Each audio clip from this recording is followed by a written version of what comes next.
Essa mesa foi organizada com muito carinho pelos grupos de pesquisa sobre o sistema Braille, o GEPESBRA, do qual eu e a Aline a mesa fazemos parte também. Cada integrante terá entre 20 e 25 minutos de fala e depois abriremos para perguntas e debates. Eu estou muito feliz em participar dessa mesa com pessoas tão queridas. Eu vou fazer minha audiodescrição rapidinho. Eu sou a professora Raquel Maria. Eu sou uma mulher branca, de cabelo castanho escuro, meu cabelo está preso em rabo de cavalo. Eu estou usando brinco, óculos de argola, óculos escuro. Estou usando uma blusa estampada, vermelha com flores. E uso pulseira e anéis também. Vamos passar agora então, a apresentação da primeira palestrante, que vai ser a professora Ana Cristina Fernandes Debran. Professora do Instituto Benjamin Constant desde 1993, tem vasta experiência no ensino do sistema Braille para professores e comunidade em geral. Atua nas séries iniciais do ensino fundamental. É egressa do próprio IBC, é formada em pedagogia pela Universidade do Estado do Rio de Janeiro, tendo feito pós-graduação em psicopedagogia. Foi também professora do curso de especialização do IBC, além de cursos de Braille para docentes do IBC, comunidade em geral e pais de alunos. E é também integrante do GEPESBRA, como eu já comentei no iniciozinho. Então, com a palavra, professora Ana.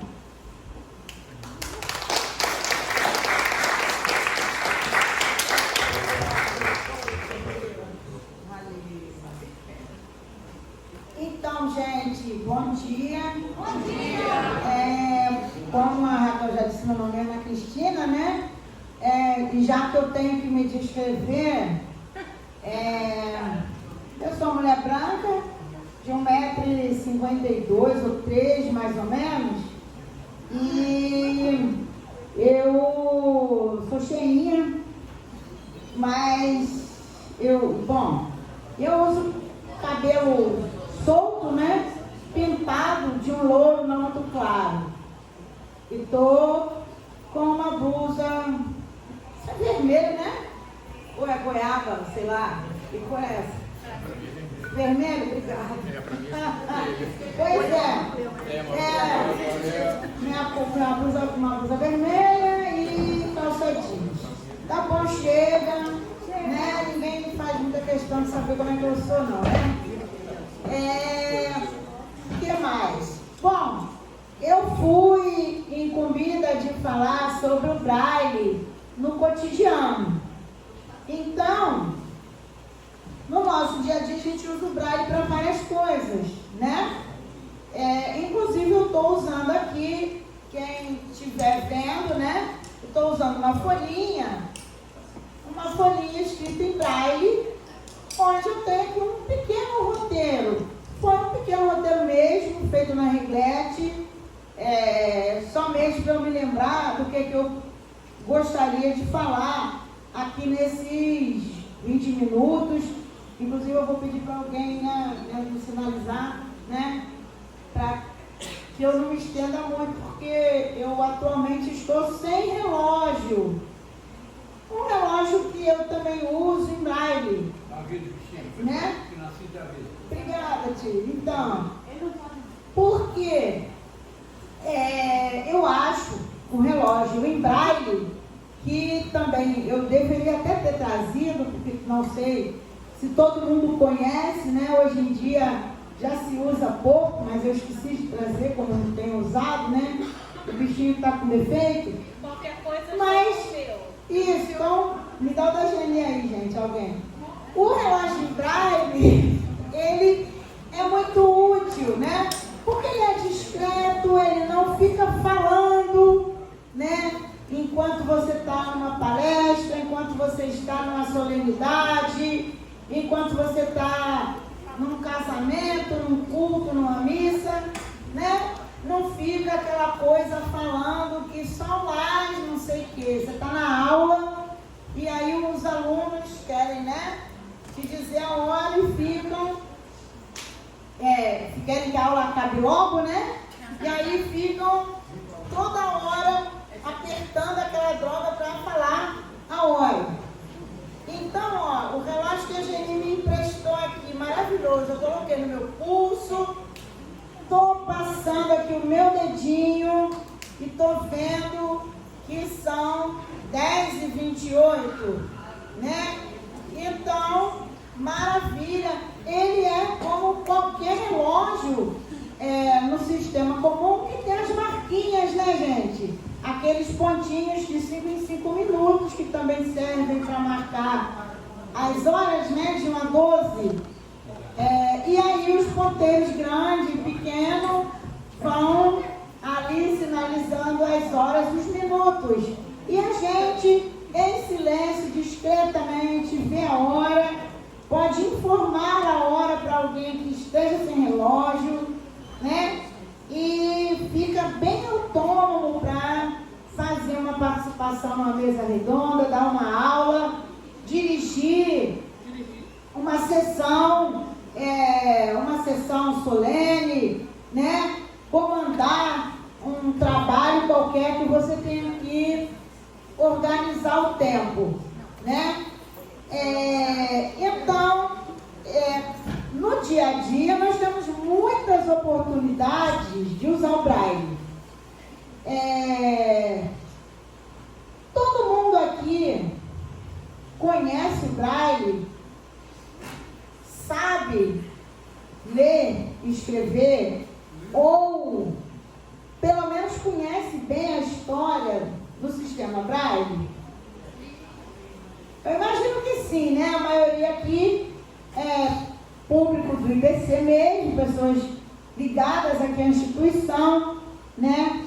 Mas é sempre bom lembrar que o sistema Braille tem esse nome por conta do seu criador, que é um jovem cego francês que viveu no começo do século XIX, que se chamava Louis Braille. Então ele criou esse sistema, ele idealizou esse sistema quando ele era muito jovem, mas quando eu digo jovem, é jovem mesmo, como a gente hoje chamaria adolescente. Ele tinha 16 anos. Então é até um bom estímulo, né? Que eu penso em sempre deixar para as crianças, para a garotada aí, para os adolescentes que estão aí no 8º, no 9º ano, no ensino médio. Porque a garotada, a gente pensa que eles são crianças, né? Não sabem nada. Mas se a gente der a oportunidade e se a gente der o conhecimento e se eles se interessarem pelas coisas que já foram criadas no mundo antes deles, certamente, galera, vocês vão conseguir também realizar muitas coisas, porque os mais velhos produziram e agora é hora de vocês produzirem. E depois de vocês virão outras gerações, porque a história não acaba.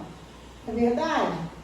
Então, uma coisa interessantíssima do sistema Braille é ele ter sido criado por um jovem e um jovem cego. Então, o sistema Braille, ele tem muito a ver com o próprio cego, a própria pessoa cega, já que é uma coisa criada para nós.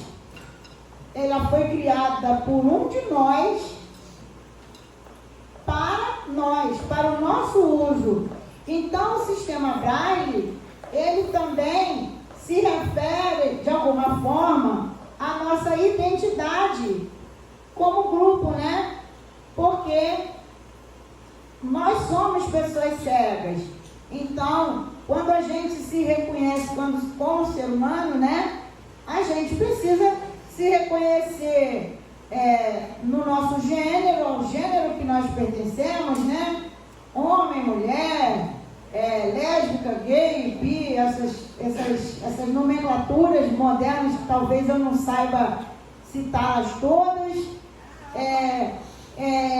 Como pessoas, nossa etnia, né? Nossas origens culturais, raciais, então é branco, é negro, é indígena, enfim, né? Japonês, e nós temos também uma religião, né? E, ou não, também pode fazer parte da nossa identidade, não ter uma religião. E aí, entre outras coisas, nós podemos ser também pessoas cegas, ou pessoas surdas, ou pessoas com outras características. Então, isso faz parte da nossa identidade, né? Então, o sistema Braille, ele também nos identifica e nos ajuda a identificar as coisas. Então, já dei até uma utilidade prática, né? Sobre o relógio, que eu estou usando aqui, o relógio da Geni, estou achando ótimo, eu já estava com saudade. O meu relógio deu defeito, eu não botei para consertar, e aí eu estou usando o celular, né, gente? Porque hoje em dia muita gente também não usa mais relógio, usa o celular, né? É um recurso, todos os recursos são importantes, mas nem sempre eles são tão confortáveis. Mas a gente também usa, e hoje em dia já existem muitas coisas marcadas em braille pelo mundo afora, né? Então, quando eu vou a determinados edifícios e eu preciso usar o elevador, a gente usa o elevador, né? Talvez seja legal, obrigada. A Lindiane vai segurar o microfone aqui para mim, mas aí tem que ficar bem perto, né? A Lindiane está segurando o microfone aqui para mim, porque eu trouxe algumas coisas para que sejam vistas, né? E para citar, porque assim como já tem braille no elevador, nos botões, para eu saber para onde. Só que eu preciso falar em pé, gente. Eu fiz um movimento melhor. Deixa eu. Ah, tá. Eles estão filmando, gente. Aí, deixa eu falar segurando então. Obrigada, gente. Então, a gente tem braille também em alguns produtos que a gente compra por aí, né? As caixas de remédio, elas já são bastante famosas, né? Mas nós temos, eu trouxe até aqui uns exemplos para mostrar, né? Eu comprei, foi no ano passado, um remédio, dizem que ele não é brasileiro, né? Um tal de, o nome está escrito em braille aqui, que eu não consegui decorar, né? Braillezinho apagado, sem vergonha, mas é o que temos, né? E isso é uma coisa que pode melhorar, né? Se a gente procurar as empresas. É um tal de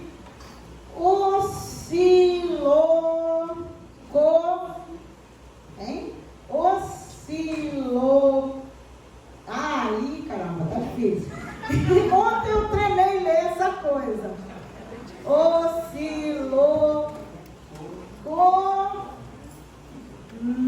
Sei lá. Osciloconum. O Pedro tá apagado. Tá difícil mesmo de ler.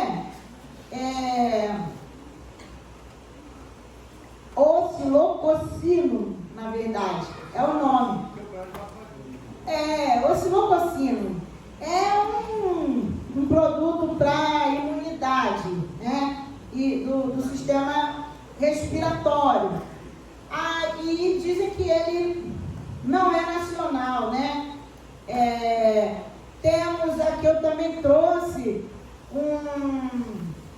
sabe aquele soro caseiro que já se vende? Né? Tem escrito em braille. Vem escrito em braille. É um braille também engraçado, mas que ajuda muito, né? É um tal do Hidraplex, que eu tenho lá em casa. E aí, como isso não existe só no Brasil, né, gente? Eu tenho a impressão que tentaram botar uma maiúscula, daquele maiúscula da convenção antiga, né, do ponto 6, porque talvez seja inglês, né? E aí, antigamente eu não usava filtro de papel na minha casa, Melita. Mas quando eu comprei minha primeira caixa de filtro de papel Melita, gente, é um braille bom pra caramba. É verdade, é bom. Né? Aí tá escrito aqui, direitinho, só que esse aqui é Brigita, não é Melita, né? É um concorrente, aí tá escrito aqui, né? Filtro de papel, e tá escrito 102, porque é o tamanho, e 30, que é a quantidade, né, de unidades que vem. E vem o saque. O saque é aquele serviço de atendimento ao cliente. E aí tem um 0800 aqui. Essa caixa do filtro de papel, das caixas, né, que eu conheço, é uma das mais completas. Porque ela tem o nome, né, a marca, ela diz do que se trata e ela diz a quantidade, né, de unidades do produto, diz o número, porque o filtro de papel, não fui eu que desliguei a parada, não. Caiu sozinho lá. Então,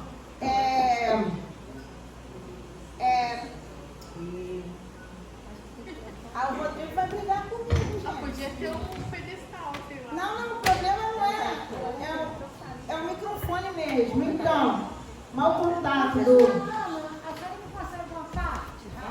Só um minuto, deixa eu acabar de falar. Rapidinho. Então, e ele tem esse tal do saque, porque se eu quiser procurar para fazer alguma reclamação, algum questionamento, eu tenho como me dirigir, eu vou saber aqui a quem me dirigir. Outros produtos têm isso. Eu não sei se vai ser possível, Tia Penha, aí eu estou pensando aqui. É porque é pertinente. Não, é por causa do microfone aqui, da gravação. É uma frase do microfone. Fala.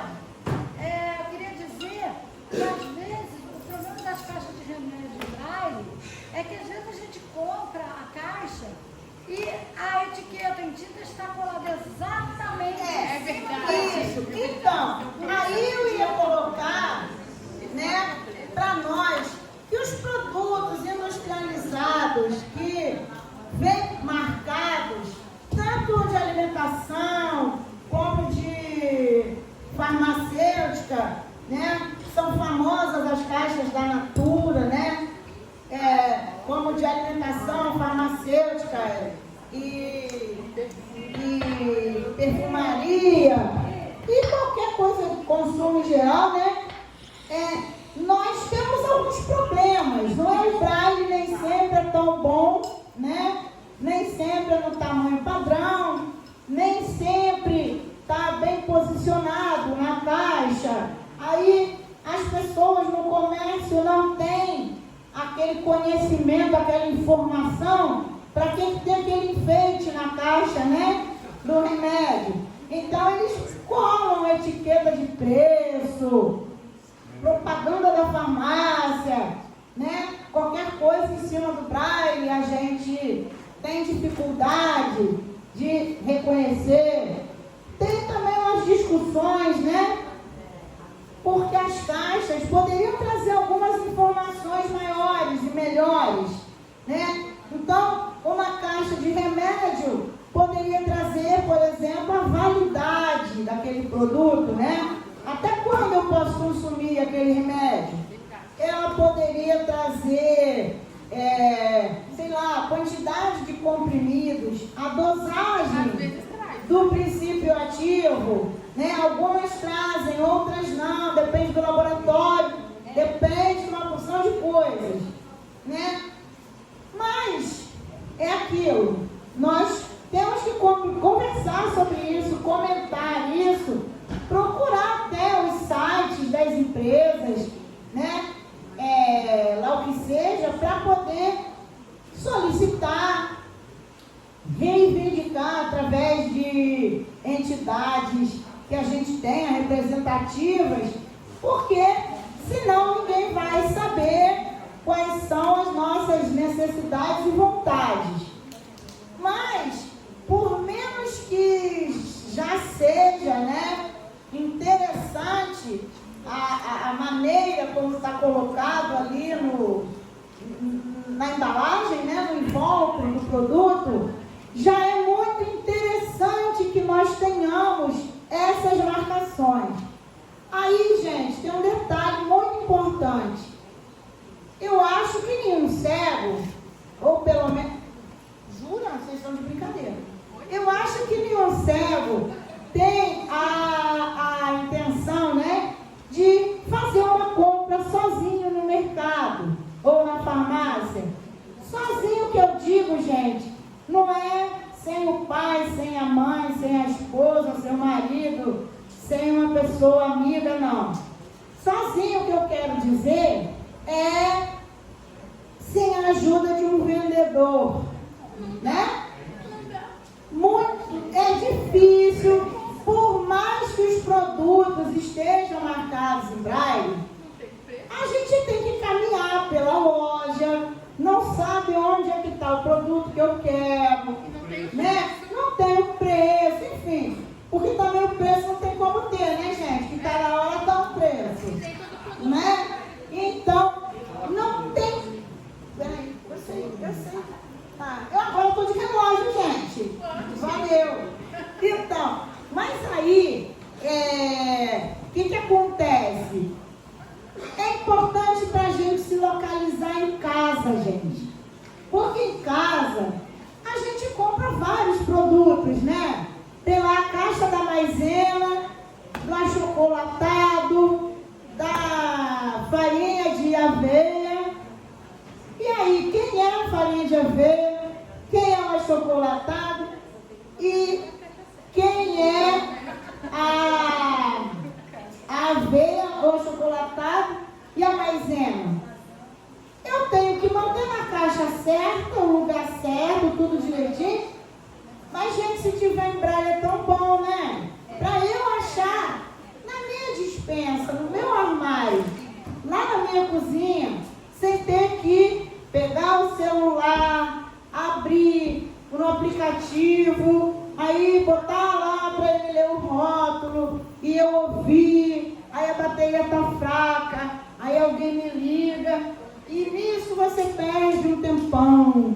Se tiver em braille eu passo meu dedinho ali, maisena, beleza, é ela que eu estava procurando, né? E assim vai. Os remédios, gente, os remédios são importantes.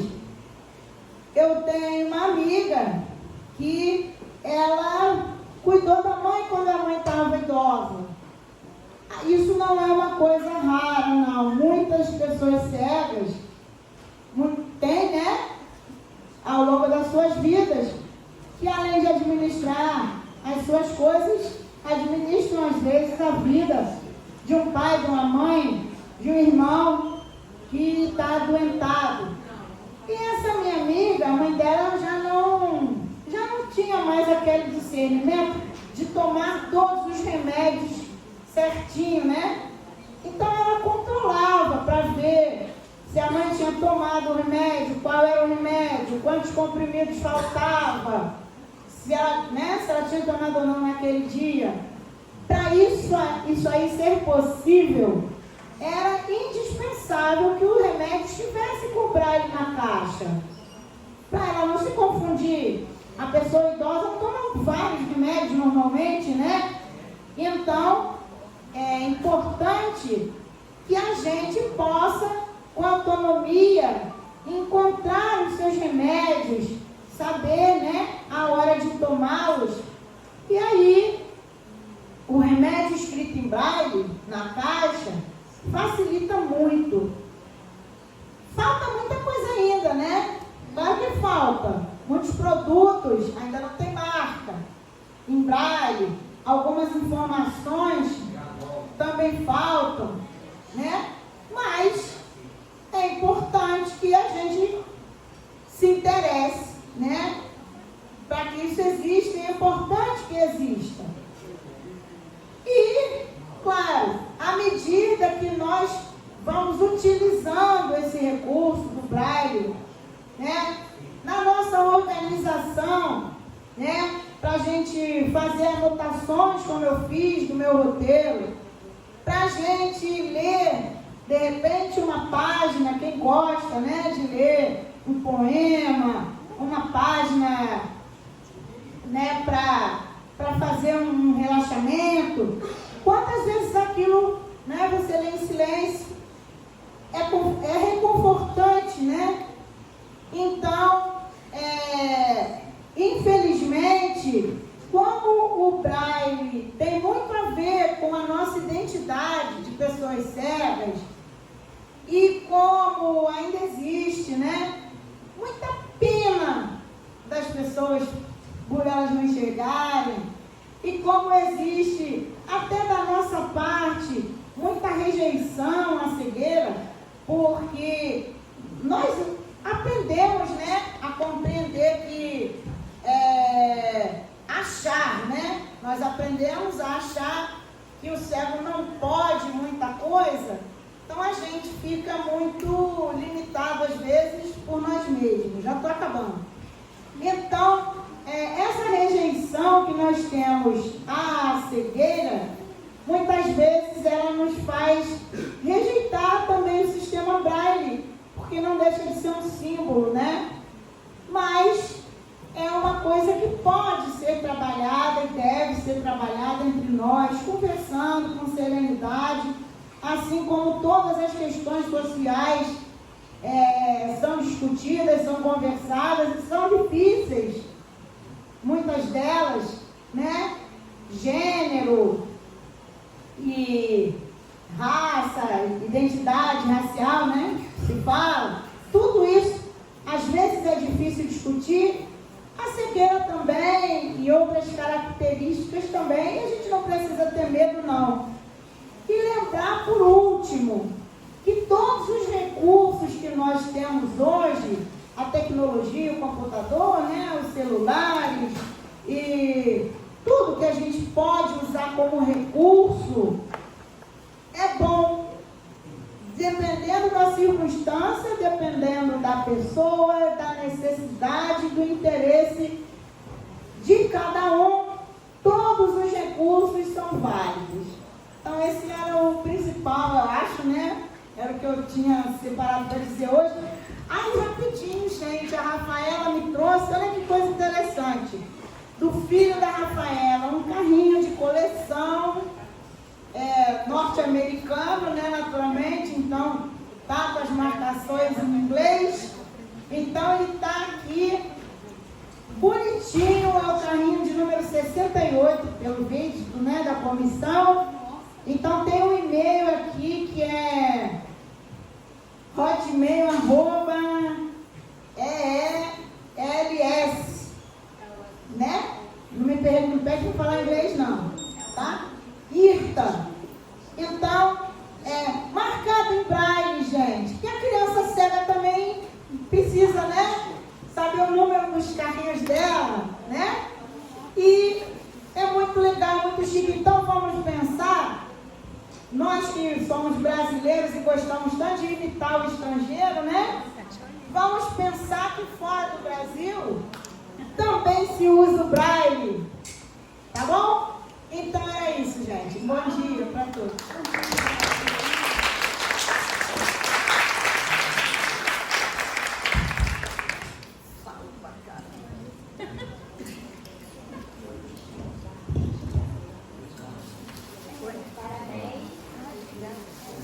Parabéns, Ana. Muito obrigada pela excelente palestra sobre o mundo do sistema Braille depois de anos e quão importante isso é para as pessoas cegas.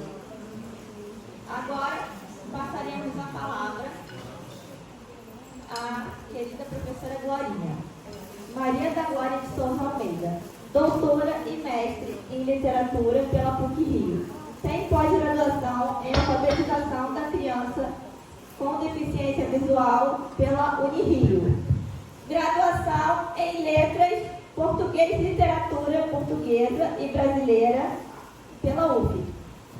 Graduação em letras, espanhol, literaturas hispano-americanas e espanhola pela UF. Professora regente de alfabetização por 16 anos, professora de língua portuguesa por 20 anos e professora de curso de capacitação sobre alfabetização por 25 anos. Foi membro da Comissão Brasileira de Braille por 2 períodos e, desde 2018, é membro da Comissão Didática do Braille do Conselho Ibero-Americano para o Braille. Com a palavra, professora Glorinha.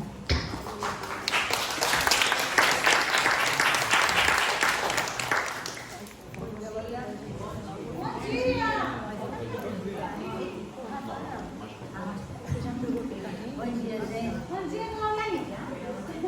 Não, vamos falar pertinho, Glória. Bom dia a todos. Eu primeiro, antes de começar a falar, aqui eu queria repetir para conversar um pouquinho. Gente, é conversa, tá? Não é palestra, não é aula. Eu até gostaria de dizer, vamos pensar juntos. Eu gosto de pensar junto, refletir. E eu queria, em primeiro lugar, agradecer ao convite que me foi feito pela AGI, todos vocês, e parabenizar esse grupo de estudos, de pesquisas sobre o sistema Braille, que é uma coisa que se fazia necessária há muito tempo, né, Janeiro? Sempre te disse, né, Malu? Isso, muito bem. Como elas são muito obedientes, aí elas agora estão implementando esses estudos com o grupo que eu acho muito bom. Eu não vou falar o nome de ninguém não, gente, porque eu posso esquecer o nome, fica muito feio. Parabenizar a vocês. Por quê? Mas não se sabe tudo sobre o Braille. O Braille já não está normatizado, já não existem tantos e tantos documentos a respeito do Braille. Existem sim. Mas quem disse que uma área de conhecimento não precisa ser revisitada, precisa ser revalidada e precisa ser revigorada? E é isso que eu acho que essas meninas... Tem algum rapaz aí no grupo, gente? Tem. O Tiago e tem um rapaz que é o Aristóteles. Desculpa. Então, perdão. São as meninas, são todas. É o grupo, tá vendo? Comecei mal. Bom, então, parabenizar vocês. Por quê? Eu vou pegar uma carona em você, tá, Ana? Pode ficar à vontade. Posso pegar? O bonde é nosso, né? O bonde é nosso, né? Mas bota a gente na direção, não fica mal. Não. Do bonde, não. Do bonde, não. Então, gente, vamos pegar aqui o que a Aninha falou. Falou um pouquinho do Luiz Braille, falou dessa importância, a importância da criação do sistema Braille, do sistema Braille como um todo, que para nós não é apenas um sistema de leitura, é uma identidade. E eu gostaria que se nós tivermos alunos aqui, que eles prestem atenção no que está sendo dito. O Braille é importante sim. Não há uma desimportância no Braille atual, só porque nós estamos avançados o Luiz Braille, em 1825, quando ele criou o sistema Braille, Ana, ele fez o que você falou aí de outra maneira. Ele rompeu as amarras e nos deu autonomia, nos deu mais liberdade. Ele fez com que nós quebrássemos paradigmas de séculos e séculos e séculos, que é estarmos sempre atrelados a terceiros. A autonomia, alguém pode dizer, mas ela é muito limitada. Sim, ela é bastante limitada ainda. Mas ela existe, coisa que não existia. Nós só nos educávamos, basicamente, nos instruímos a partir de terceiros. Quando Luiz Braille criou o seu sistema escrito de leitura, ele nos deu liberdade, ele nos deu asas. E quantos cegos, através dessa data até hoje, criaram asas para voar autonomamente. Então, é isso que nós temos que entender. O Braille, ele não está fazendo confronto com a tecnologia, ou a tecnologia não está solapando a importância do sistema Braille. Há uma integração entre as duas coisas. A soma. Nós temos que aprender em educação, não se usa a palavrinha versus, inclusão versus educação especial e coisas desse tipo. Braille versus tecnologia. Existe união, integração, conexão. Existe soma, não divisão. Só assim poderemos realmente crescer. E é importante que professores, alunos, as pessoas cegas entendam a importância do sistema Braille. Por quê? Porque é o nosso sistema natural. Vejam bem, não é o único. Eu estou dizendo, é o primário, é o natural de leitura e escrita, que não se pode perder de forma nenhuma. Ler e escrever são aquisições culturais que extrapolam qualquer tipo de sistema ou código.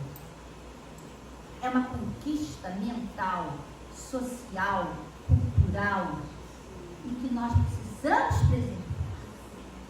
A leitura e a escrita, elas têm que ser diretas, em princípio. Depois, nós vamos colocando outras questões em cima dessa questão preliminar. Porque nós cegos lemos com as pontas dos dedos. O vidente lê com os olhos. Mas o resultado é um só. É a aquisição de conhecimento, é a aquisição de cultura, é o alargamento das nossas possibilidades como pessoas, como profissionais. Então, entendamos que há duas leituras, ou mais até, eu até coloco outras leituras existentes. Nós temos a leitura direta e a leitura indireta. A leitura direta é essa que eu falei. Nós lemos com as pontas dos dedos, o vidente lê com os olhos. E essa, realmente, é que é fundamental para que as nossas estruturas mentais sejam acionadas e sejam colocadas realmente, efetivamente, a serviço do saber, do conhecimento, da cognição. E temos a leitura indireta, que nós podemos fazer através de um leitor, como foi a vida inteira, até 1825. Temos as nossas leituras hoje através de equipamentos. Enfim, alguém lê para nós. Mas vejam a delícia de você ter um livro nas suas mãos, de ter uma folha de papel, de você poder ler a bula de um remédio, como a Ana falou, por você. Você chegar lá na caixinha de remédio, pegar e ler, e não perguntar, mãe, fulano, Beltrano, que remédio é esse? Isso é maravilhoso. E nós não podemos deixar isso se perder. por modismos que não levam a coisa nenhuma. Vamos entender o sistema Braille, sim, como nosso sistema natural e o mais adequado no início da vida, como estudantes, enfim, como pessoas que aprendem a ler e a escrever, não importa a idade que tem. Bem, dito isso, me pediram para falar sobre a ludicidade dentro do ensino do sistema Braille. Isso é um assunto que dá metros, tá, gente? Quilômetros de falas. Nós ficaríamos aqui dias, inclusive, discutindo isso. Mas eu vou procurar resumir, porque, gente, outra coisa, me controlem, tá? Eu não me controlo na hora que eu falo. Eu não sou boa de matemática, então eu não sei calcular muito bem. Bem, ludicidade. Estão ouvindo? Tá. Ludicidade. A ludicidade, ela é um instrumento, hoje como se fala, ferramenta pedagógica do momento, na atualidade. Mas a ludicidade, vejam bem, sempre existiu. Meninos e meninas, através dos tempos, sempre brincaram, sempre jogaram, cada um na sua época, cada um com a sua identidade e cada um com as suas condições, né? Não somente físicas, como também instrumentais. E isto sempre nos revelou o seguinte, que as brincadeiras, os jogos, eles trabalhavam não apenas movimentos, não apenas correria, não apenas ordens e aquela questão social. Os jogos, as brincadeiras, eles sempre foram um instrumento de desenvolvimento físico, psíquico, emocional, social. E acompanhou crianças durante toda uma vida. Porém, a escola não via isso como uma instrumentalização pedagógica. Os jogos, as brincadeiras eram vistos como uma questão recreativa, lazer. Mas os cientistas, os estudiosos, sempre começaram a ver nessa forma de trabalhar mais um recurso. Na década de 1970, começou-se a ter uma visão muito mais clara da escola, muito mais através da psicologia. Inclusive, criou-se a ludoterapia, que é a terapia através dos jogos, através do lúdico. Aí você diz, mas no passado também tinha um brinquedinho. Tinha um brinquedinho, sim. Você tinha jogos de tabuleiro, você tinha joguinhos de construção, né? Para que as crianças construíssem coisas, edifícios, o que quisessem construir. Então, vocês estão vendo que sempre houve esse trabalho onde a ludicidade ajudava a aprendizagem. E quantas crianças que tinham até dificuldades cognitivas conseguiam realmente aprender certos conteúdos, certos conceitos, através das brincadeiras, através até da própria brincadeira corporal. Né? Brincadeiras que antigamente havia e infelizmente hoje as crianças não têm mais como um suporte para si. Mas quantas brincadeiras de rua, brincadeiras coletivas faziam com que aquela criança que era às vezes inibida, ela tinha dificuldades até de compreensão, através do jogo, através da brincadeira, conseguia. Aí eu pergunto, por quê? Por que uma criança cega, ou com baixa visão, ou com uma visão bem reduzida, não pode passar por essas mesmas experiências, por essas mesmas vivências? Por quê? E o que tem a brincadeira, o que tem o jogo, sistema Braille. Tem essa coisa. E vou lhes dizer, desde o nascimento, desde que o bebê é retirado do útero materno, ela passa a ter contato com a vida, passa a ter contato com o seu entorno, e ela passa a ter conhecimentos vários, que desde o começo podem ser lúdicos.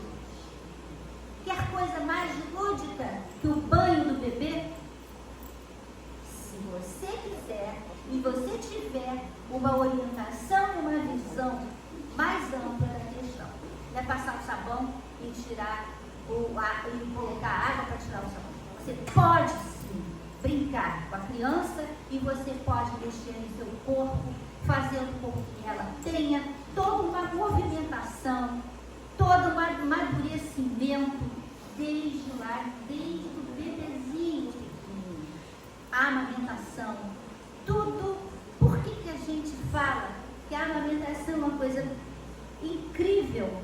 Porque através do corpo da mãe, através do contato, quantas mães cantam quando estão amamentando, a gente até aconselha, né?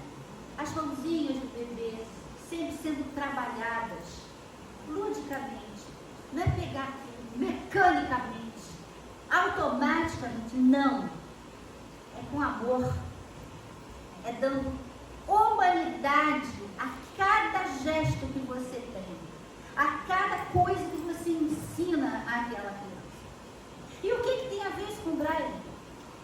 Porque você, quando você tem uma criança cega, quando você detecta a cegueira de uma criança, você desde o berço, desde o nascimento, você tem que começar a preparar aquela criança para enfrentar os desafios do mundo e os desafios impostos pela própria deficiência. Você tem que habilitar aquele corpo. Você tem que efetivar aquele corpo. Você tem que dar eficiência àquele corpo. E você não vai querer efetivar e dar eficiência a um corpo que já tem 6, 7 anos de idade. Quando me perguntavam assim, Glorinha, em quanto tempo se alfabetiza uma criança cega? Eu disse, depende. Primeiro que não é receita de bolo. Você não demarca, não delimita esse espaço de tempo. Você tem que conhecer aquela criança. Como aquela criança realmente foi criada. Como ela foi educada.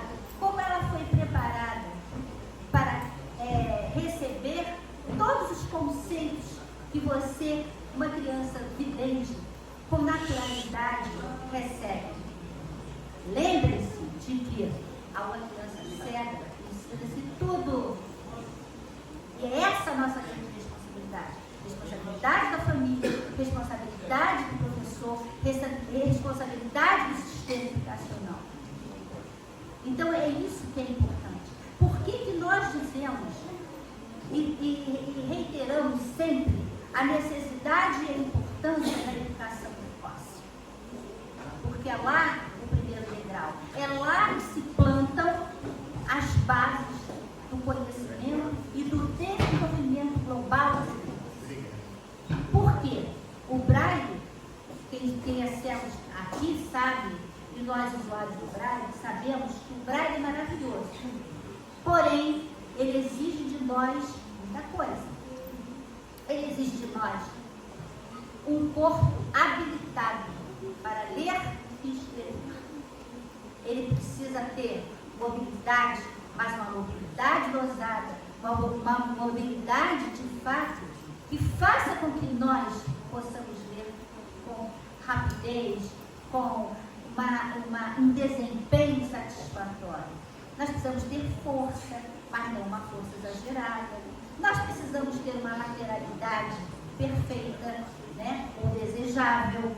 Nós precisamos ter a localização espacial, noção de espacialidade, porque o Braille nos exige isso.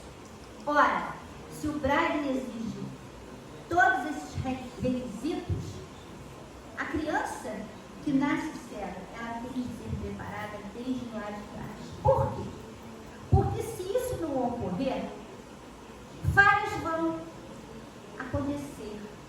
defasagens vão se adensar, lacunas vão se abrir. E depois, para controlar isso tudo, ou reverter tais situações, às vezes fica muito difícil. Aí você coloca na conta da deficiência, da cegueira, essas questões. Ou, o que é pior, diz que a criança cega, ela é incompetente, ela não tem capacidade para isso, para aquilo. É como eu digo, nós temos que substituir a pedagogia dos nãos pela pedagogia dos sims. E como é que a gente vai fazer isso? Trabalhando essa criança, mas trabalhando, massificando esse aprendizado? Não. Suavizando, alegrando. Eu sempre digo que sala de aula não pode ser instrumento de tortura. Tem que ser espaço de alegria, espaço de contentamento, de satisfação. E pode acontecer. Então, desde que a criança é pequenina, ela tem que ser trabalhada, todos os movimentos, sua musculatura, suas articulações, né? sua noção espacial. Porque quando ela realmente se deparar com a escrita e a leitura do sistema Braille, ela vai estar muito mais apta, ela vai estar mais satisfeita, ela vai ter autoestima, autoconfiança, porque não há nada mais sério do que você se sentir mal, você se sentir incapaz diante do objeto da sua aprendizagem. E a ludicidade está aí. E a ludicidade, volto a repetir, está desde o banho do bebê, a forma de ele ficar em pé, a forma de ele dar os primeiros passos, a forma de ele explorar os espaços. Isso tem que ser. Infelizmente, nós não temos tempo para falar. Você tem até um guia de informações e um guia de exercícios para ser feito com o bebê. E vai vir lá fora esses exercícios, essas atividades lúdicas, elas vão se somando a cada momento, a cada conquista, a cada etapa vencida, até chegar à escrita e à leitura do sistema Braille. Então, vamos dar à criança essa oportunidade de brincar, essa oportunidade de ser feliz, ser feliz aprendendo, porque ninguém é feliz se não aprender, ou se aprender de uma forma dura, de uma forma que não há necessidade. Uma coisa, eu não sei se a Ana, como professora há tantos anos, isso mexeu com ela, porque mexia profundamente comigo, quando eu ouvia dizer, mas o Braille é árido, a criança não tem cor, a criança não tem isso, a criança cega não tem aquilo. Como o Braille é árido? Absolutamente. Áridos somos nós, que muitas vezes não temos a criatividade ou não buscamos, porque às vezes você não é tão criativo assim para criar materialidade, atividade, mas você tem que ter vontade de fazer. E compreensão da necessidade que essa criança tem de aprender. E de aprender como outra criança qualquer. Aí está. Hoje fala-se tanto em direito, fala-se tanta coisa, mas vamos entender que todo mundo tem direito de aprender e de uma forma parelha. Cada um dentro das suas condições. Então a ludicidade, ela não é só porque o menino pintou, desenhou, o céu pode fazer outras coisas em substituição. E pode até pintar também, sabe? Com textura, ele pode fazer milhões de coisas. Construir coisas, aprendendo, se desenvolvendo, fazendo com que aquelas suas mãos sejam efetivas. Nós precisamos nos tornar pessoas eficientes, efetivas. Então, há vários caminhos. Não existe um caminho único. Bom,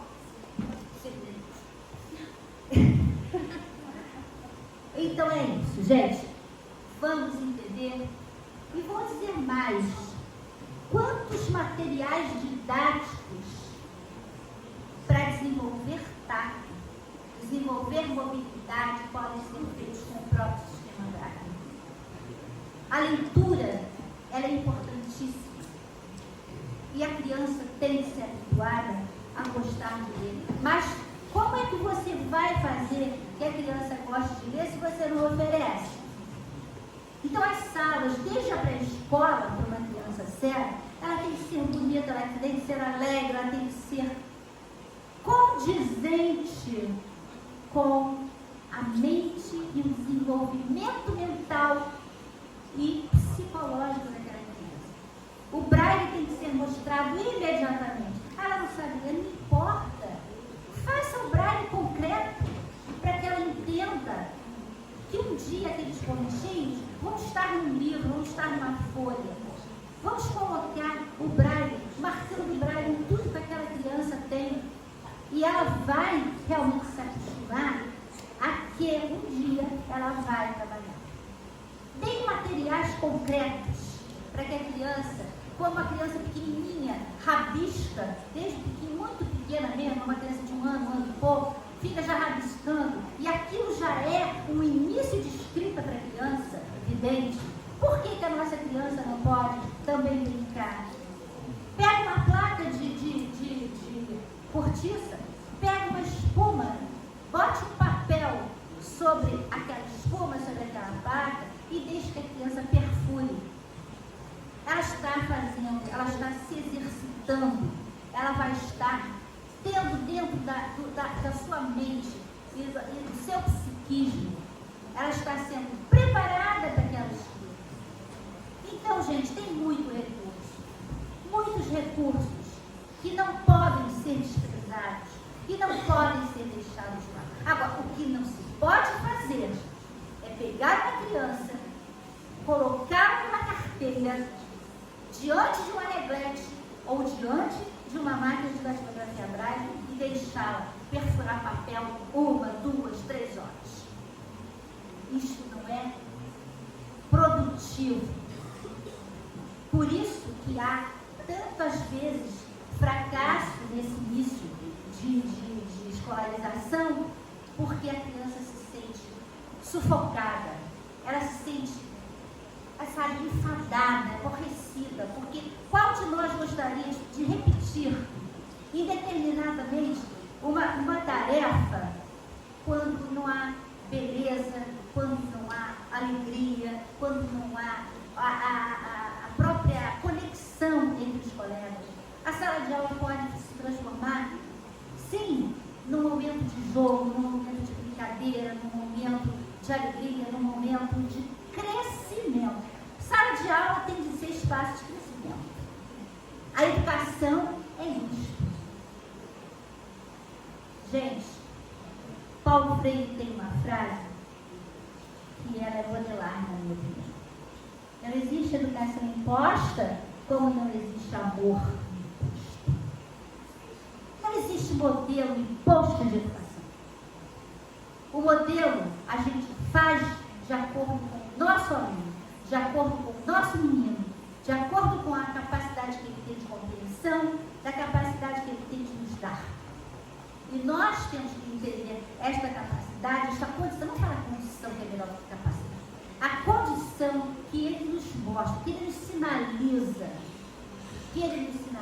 é assim que tem que ser. E vamos entender que o Braille é importante, mas também a tecnologia é importante.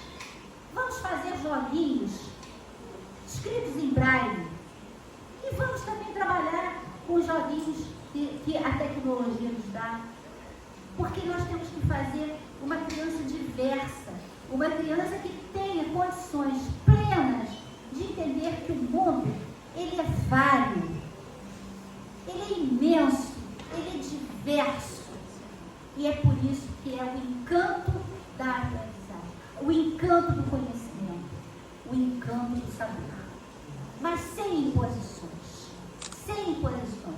sem a arbitrariedade, porque educar é conduzir. e não arbitrar com autoritarismo. E a criança cega, ela precisa de liberdade. Volto a repetir, Luiz Braille, quando em 1825 criou, ele cortou as amarras, tirou a âncora, jogamos a âncora fora, para que nós tivéssemos um pouco mais de liberdade, para que a gente pudesse aprender e conquistar as coisas de que necessitamos. No trabalho, na cultura, no lazer, enfim, na arte, sermos de fato seres inteiros. Vamos criar os nossos meninos como seres inteiros. Nós, eu, a Ana e todos os seres que estão aqui, não somos seres filamentares. Nós somos seres integrais, se formos educados dentro de uma filosofia de integração absoluta do ser. Gente, obrigada. Acho que eu não pude ter tudo melhor.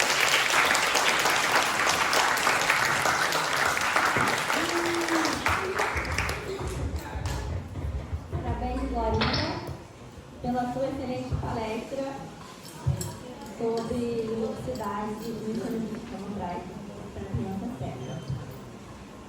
Muito obrigada. Agora, passaremos a palavra para o professor Leonardo Luiz da Silva Naves, mestre em computação pela Universidade Federal Fluminense, UF, graduado em informática e licenciado em matemática.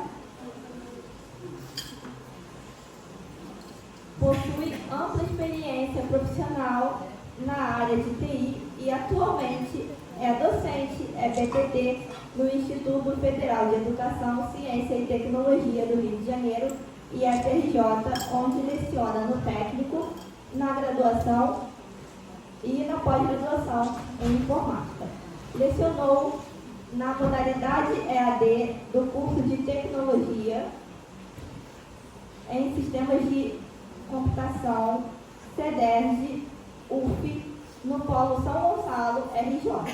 Possui pesquisas nas seguintes linhas de investigação: inteligência artificial, IA explicável, acessibilidade na web e informática aplicada à educação. Com a palavra, o professor Leonardo Naves.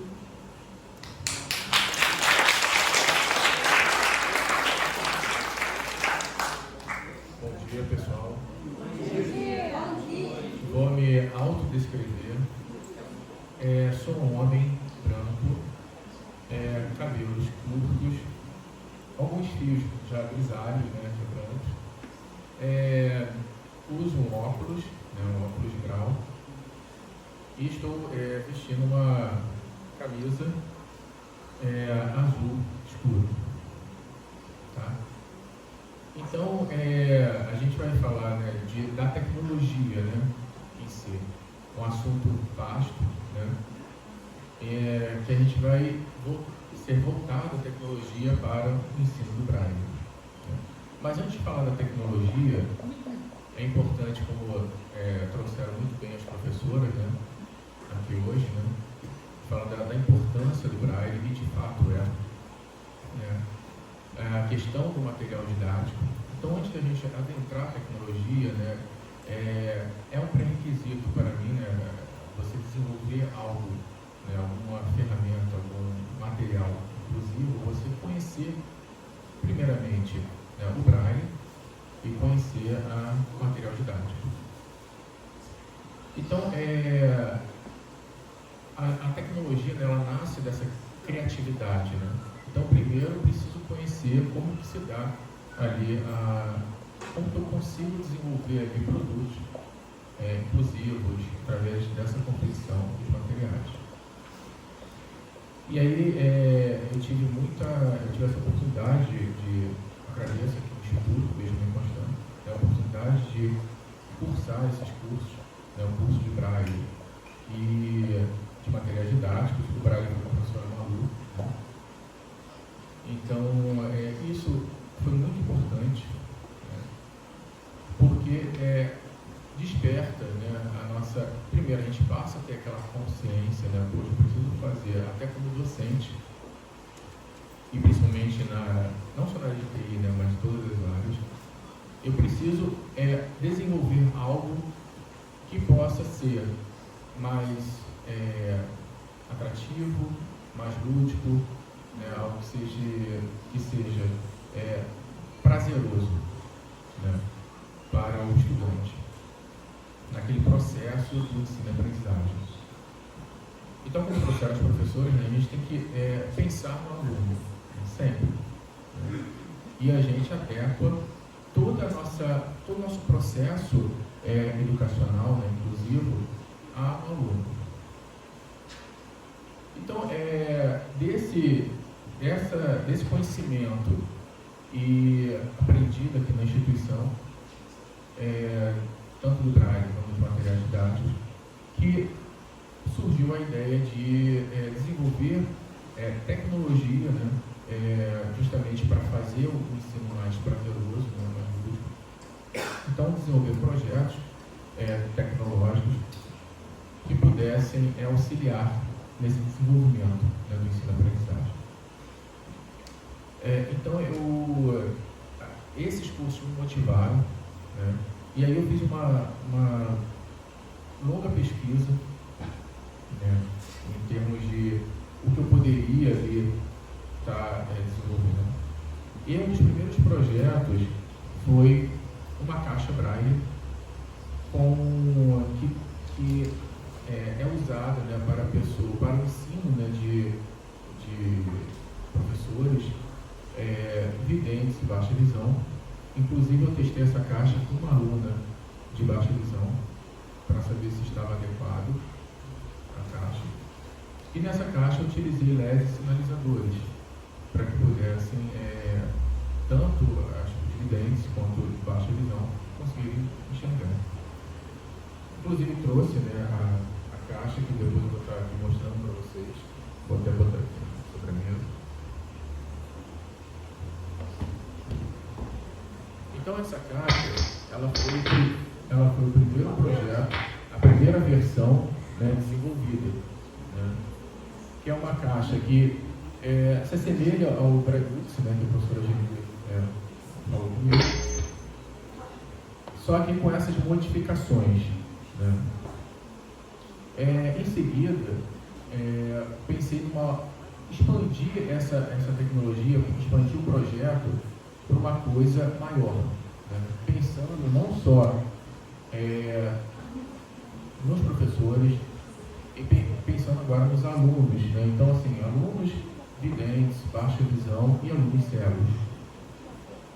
Então, pensando nisso, eu desenvolvi esse projeto, né, que é um projeto que ele é composto pela representação da célula Braille, né? Isso através de LEDs. LEDs são como se fossem um componente eletrônico que ele emite luz, tá? Ele é um emissor de luz. Uma caixa central que ela reproduz o som. Então, para os alunos cegos, eles vão conseguir ouvir na medida que eles interagirem com a caixa.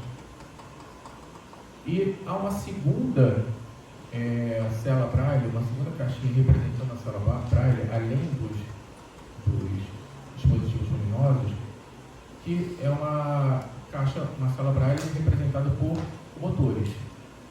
Por que esses motores? Porque enquanto a célula Braille é representada pelos LEDs, pelos itens luminosos, vai ser útil para pessoas videntes e baixa visão, a caixa que representa a caixa célula Braille com os 6 motores é para os alunos cegos sentirem a célula, perceberem ali a célula. Não só ouvir, né, mas também perceberem ali o motor, né, porque cada motorzinho desse ele tem uma pazinha que quando você aciona, mexe. E através do tato ele consegue perceber ali as letras sendo transcritas para o sistema Braille. E no centro da caixa tem 6 botões táteis, que que o aluno consegue ali interagir, né, acionar ali o dispositivo. Isso, pessoal, é para possibilitar que a aprendizagem, né, do sistema Braille seja realmente mais fácil, né, mais prazeroso. Né? Porque, como muito bem trouxeram as professoras, a gente vive num mundo tecnológico hoje em dia. Então, tudo é movido, né, através da tecnologia. Então, a gente precisa usar a tecnologia como uma parceira, né?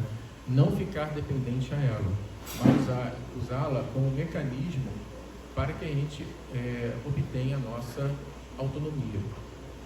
Tá? Então é isso. Eu vou estar demonstrando agora as caixas, né? E quem quiser vir, né, e se for permitido, né, a pessoa vem aqui interagir para ver, tá bom? Fiquem à vontade, tá bom? Então é isso, e eu vou estar aqui agora fazendo a demonstração, tá bom?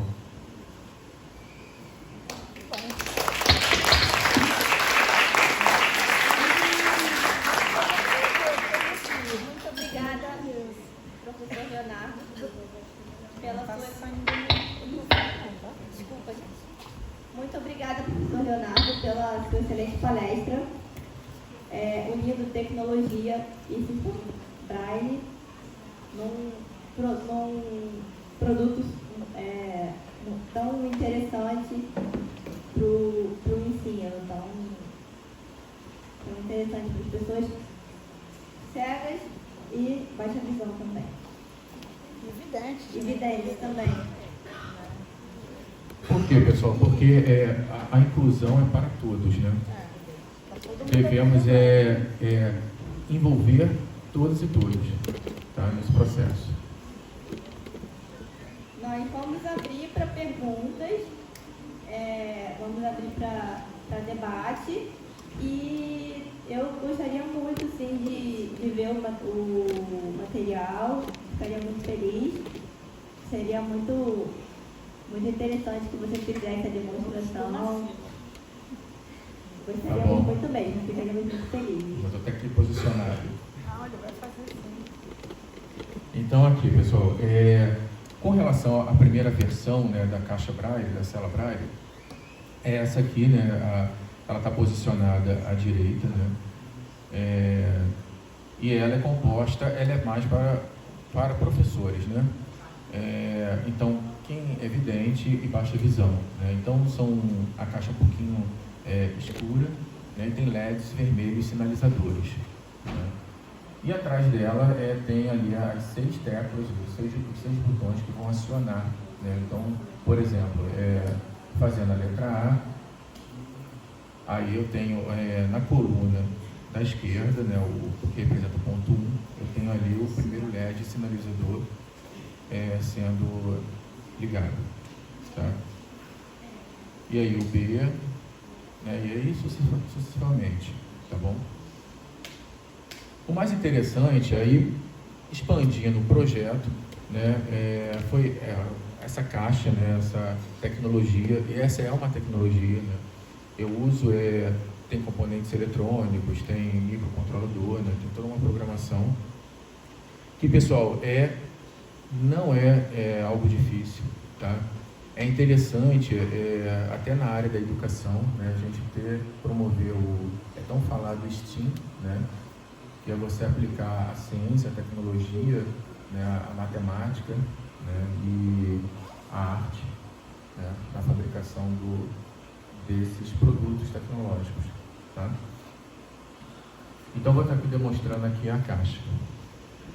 E fique à vontade, tá? Se vocês quiserem vir para perceber aqui a célula do motor.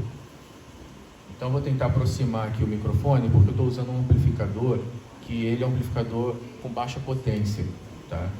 Então ele é melhor para um lugar mais, um lugar menor. Então vou tentar aqui reproduzir. A igual a 1. A igual a 1. A igual a 1. A igual a 1. B igual a 1, 2. B igual a 1, 2. C igual a 1, 4.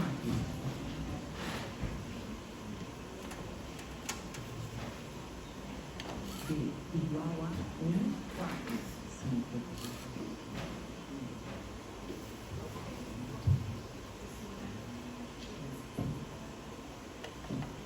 F igual a 1, 2, 4.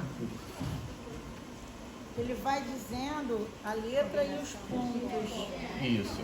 E ao mesmo tempo que ele fala, ele aciona aqui o que está representado na célula Braille com os pontos luminosos, né, com os LEDs. Ele mostra ao mesmo tempo que fala e ao mesmo tempo que aciona os motores táteis. Tá? Tá. Igual a 1. A igual a 1. B igual a 1, 2.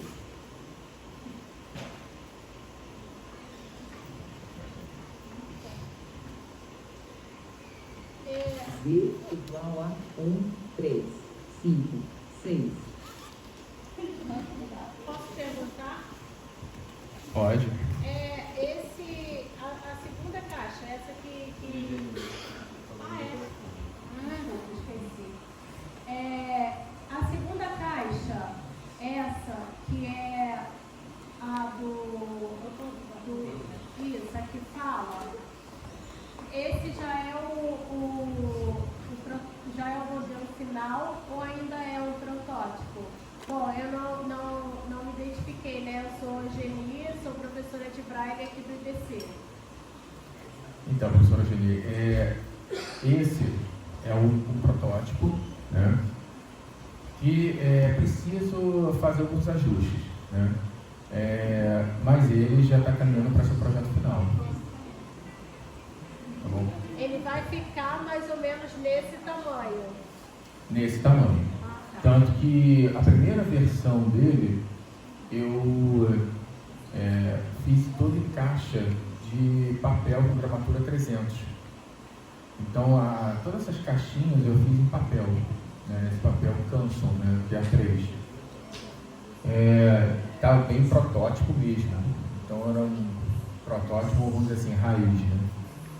Agora, eu já desenvolvi ele, fiz um upgrade dele, então coloquei ele em caixas de madeira, né, então já lacradinho, tudo fechado, tudo organizado. Então só precisa fazer agora o acabamento interno, né, o acabamento final, né, que é a questão dos fios, né, todo ajuste, toda a logística, né. Mas sim, ele vai ser o produto final e considerando esses ajustes. Tá bom?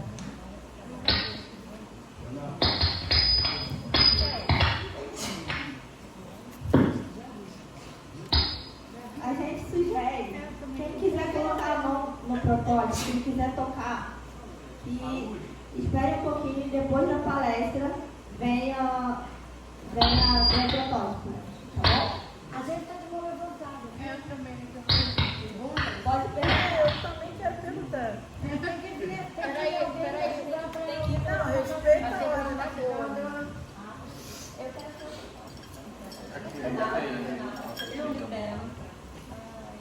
Bom dia, professor Leonardo Prazer. Bom dia. Eu sou Maria da Penha. Bom dia, professora Maria. Professora aqui do IBC. Já estive com o senhor na oportunidade que Sim. mostrou esse material. Eu queria saber o seguinte, por que as duas caixas falam? Porque uma complementa a outra. Uma é para professores, então elas... É só uma, professora Maria. Isso.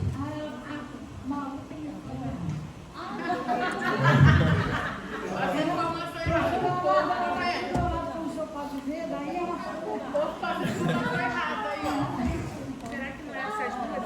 Não, eu queria saber também o seguinte, esse material, então, a caixa que não fala é destinada a que professores façam a demonstração do alfabeto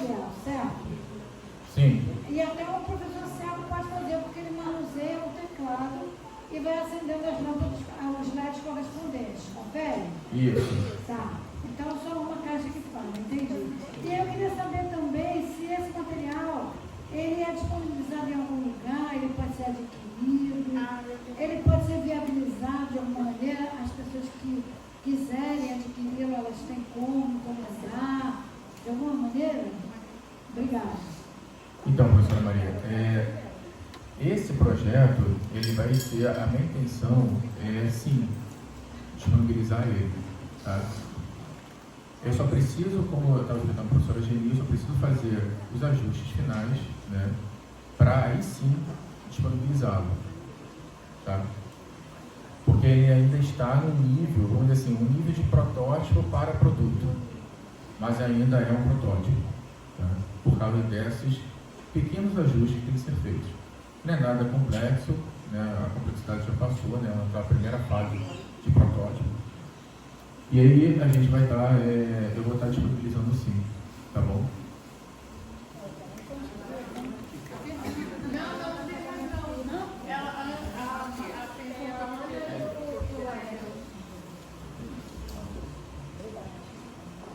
Então,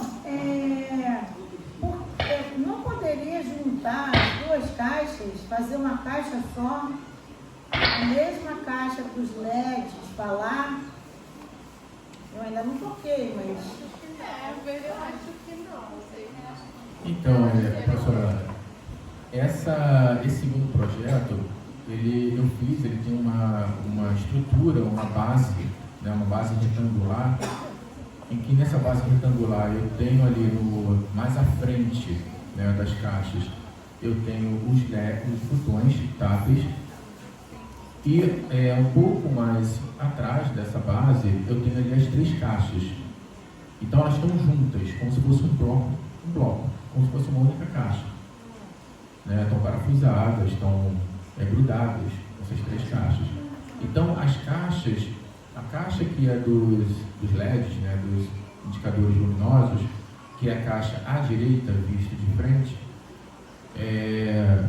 ela tem os LEDs, é a representação de uma célula Braille com os indicativos luminosos. A caixa central é a caixa que vai falar, né, que tem os alto-falantes e o amplificador. E toda a estrutura, né, todo o circuito, né, comanda os LEDs, os motores e também a fala. E a terceira caixa, que assim como a caixinha que representa a célula Braille com os indicativos luminosos, eu tenho uma terceira que fica à esquerda, à direita, à esquerda, que representa 6 motores, que também representa a célula Braille, em que nela tem 6 motores táteis, em que o estudante, né, cego, ele pode ouvir ao interagir com a caixa e também ao mesmo tempo pode sentir, perceber tocando nos motores. Tá bom. Perceber os pontos aí. Isso, Tá. através do tato. Sim, então eu posso utilizar, no caso, a caixa utilizada, as 3 caixas são utilizadas simultaneamente. Isso.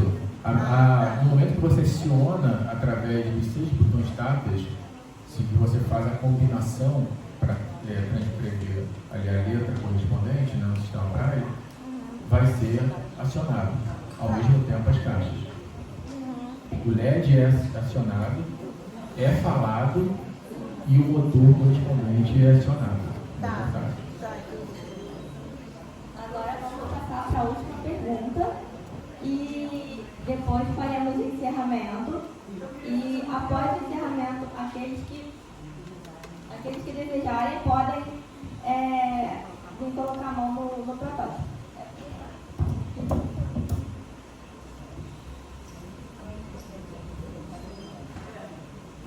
Em primeiro lugar, bom dia a todos e todas. Eu quero parabenizar ao professor Leonardo, parabenizar o IBC pela excelente iniciativa, a professora Ana, a professora Glorinha, por pontos primordiais, né, acerca dessa questão do cotidiano da pessoa cega e do braille e da ludicidade, quer dizer. Agora, algumas situações assim, Leonardo, em relação à questão do motor, do vibracional, a percepção áptica, aí eu te pergunto, essa caixa que tem o motor beneficiaria uma pessoa com surdo-cegueira pelo fato dela ser vibracional, pelo motor, dá a sensação de movimento, por quê, né? Porque o quanto essa questão da surdo-cegueira é uma situação que torna a situação num contexto mais complexo, né? E só uma consideração, eu acho que o braille também é uma tecnologia. Sim. Nós temos tecnologias e tecnologias. Né? Desde que o homem pensou na escrita, artes rupestres, figuras desenhadas de caverna ou arte figurativa, já era uma tecnologia que o homem estava criando. Né? Então, existe no mundo algumas iniciativas que eu acho que é muito interessante, momentos como esse aqui de reflexão. Tem unidades da Federação dos Estados Unidos que acham que uma criança deve ser alfabetizada logo no teclado. Mas como? Se aquele controle fino da escrita, Sim. tinta, lápis, toda essa parte, se verificou o quê? Se verificou que essas crianças teriam uma condição cognitiva diferente, mas diferente para pior. Essas crianças que não desenvolveram essa habilidade motora. E o braille vai desenvolver essa habilidade motora. Direita, esquerda, cima, baixo, além da questão sintagmática das palavras. Então, desculpe, mas eu estou empolgado com o trabalho que vocês estão desenvolvendo. Leonardo, parabéns, tá? Parabéns, meu nome é professor Hélio. E o vício aqui é o vício de quem tem mestrado em cognição e linguagem, né? E doutor em educação. Muito obrigado, viu, pessoal?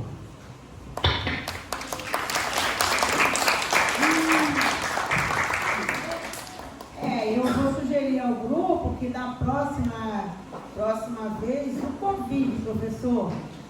Eu gostei muito da sua fala, porque é uma coisa que a gente estuda, né, na educação, e é uma coisa que eu sempre entendi, embora a especialista em alfabetização não seja eu, né, Glorinha, mas eu sempre digo, né, que assim como o sistema comum, o sistema Braille é o que vai oferecer à criança, à pessoa, o entendimento, a aquisição, a apropriação da linguagem escrita, né? Que o pessoal mais antigo falava muito, né? Porque é ortografia, porque não sei o quê. Não é só isso, não. É a aquisição mental da linguagem escrita.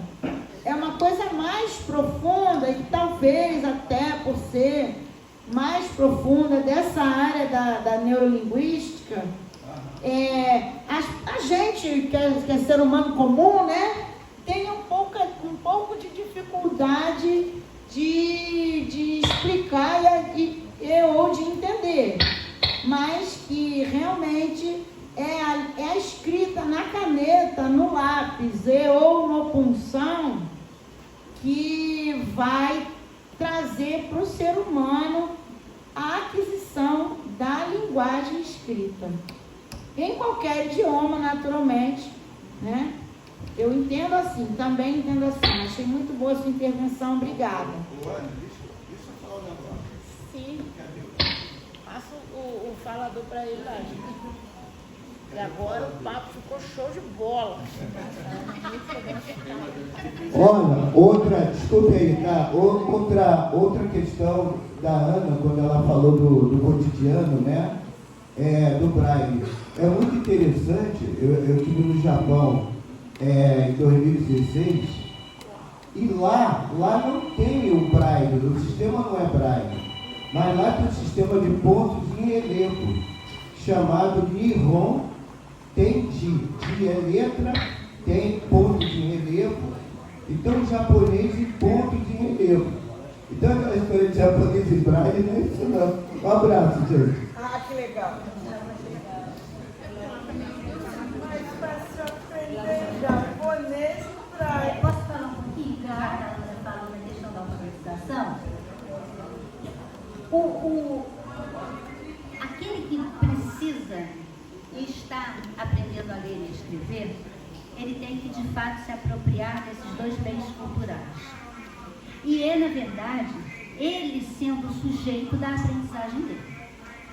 Porque teclar, você apertar uma tecla, não é você produzir por você um risco ou um pontinho.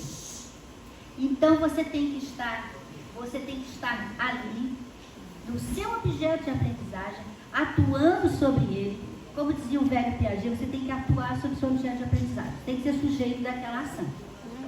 Se você não for sujeito dessa ação, de fato você vai estar perdendo muita coisa. E é uma questão mental mesmo, Aninha.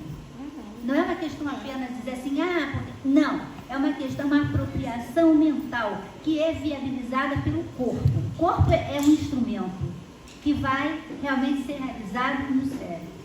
E isso é imperdível. Quando nos falavam que as crianças, a partir da tecnologia, tinham que ser alfabetizadas pelo computador, porque era melhor, era mais fácil, aí a minha pergunta, infelizmente, sabe, Ana, sempre foi, para quem é mais fácil? Pois é, eu pensei. Para quem é mais fácil? É para o professor. Que não sabe Porque infelizmente, já que você tocou, é uma seara difícil, é polêmico, aberta se dizer isso, mas a gente tem que dizer, nós estamos aqui num espaço para falar, porque muito professor no Brasil não sabe braille, e as crianças estão sendo criminosamente educadas oralmente. Ora essa, se quando Luiz Braille nos tirou daquela condição subalterna de apenas ouvir e aprender através do outro, se você não pode ser o sujeito da sua aprendizagem, se você não pode protagonizar a sua própria aprendizagem, então nós estamos voltando a isso? Querem que nós voltemos ao tempo da oralidade? E vou dizer a vocês, por mais eloquente, por melhor que o professor seja, o cego não aprende ouvindo e recitando conceitos. Tem que pegar, tem que tocar, ele tem que explorar. E o braille não fica longe disso. Se você quer ensinar, na verdade, que é um quadrado a uma criança cega, você não basta dizer para ela, professor Leonardo, desculpe, tá, eu sou professor de matemática. Você não pode dizer para ela que o quadrado é uma figura que tem 4 lados iguais. E há crianças que não sabem nem o que é lado. E não sabem nem o que é igual. Então, para saber, para ter o conceito do que é um quadrado, ela tem que pegar, tocar, explorar, entender. A partir disso é que ela realmente aprende. Senão, ela decora e fica papagaiando como era no passado. E isso não é possível mais acontecer. Agora, há uma questão.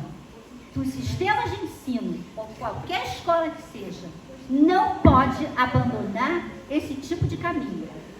Porque se estiver abandonando esse tipo de caminho, ele está decretando o cego a uma condição muito difícil, que nós conseguimos, gerações e gerações brigaram para que não houvesse o cego como um objeto nas mãos do professor. O professor e aluno têm de estar no mesmo patamar. Eu não acredito em nenhum tipo de comportamento pedagógico onde o professor é a figura central ou o aluno é a figura central. Ambos estão no mesmo patamar, trocando. Assim que se aprende, tá? Você está com toda a razão. Você aprende a ler e escrever através das suas condições. E a criança vidente é a mesma coisa. Ela tem que rabiscar, ela tem que escrever, seja com caneta, com lápis, seja com uma pedrinha até. Mas ela tem que fazer, ela tem que produzir pelas próprias mãos. E ela tem que ler ou com os olhos ou com os dedos, não apenas com os ouvidos. Isso aí.